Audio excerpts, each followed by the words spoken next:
We are going to be joining our Windows 11 device to our domain server.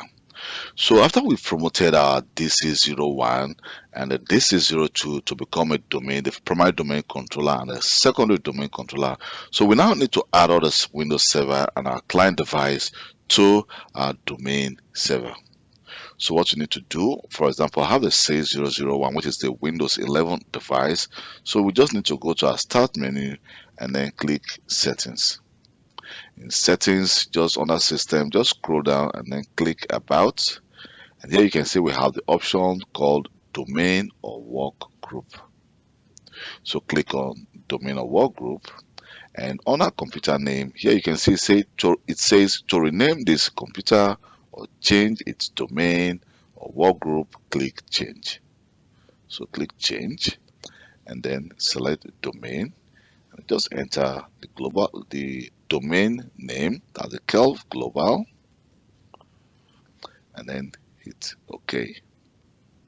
And now we will be requested to enter our credentials, which is going to be our domain name, Kelv Global / administrator.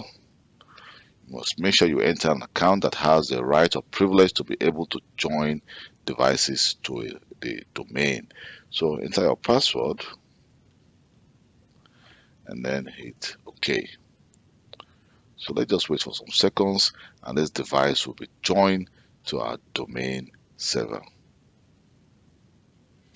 Now you just need to say welcome to Kelv Global Domain. Just click OK and then click OK. And now we can now actually just close and then restart our device. So after restarting your device, what you need to do is we need to go to our domain server. Let's go to our domain. There's the DC01 or the DC02. So we need to just go and go to our tools and then click Active Directory Users and Computers.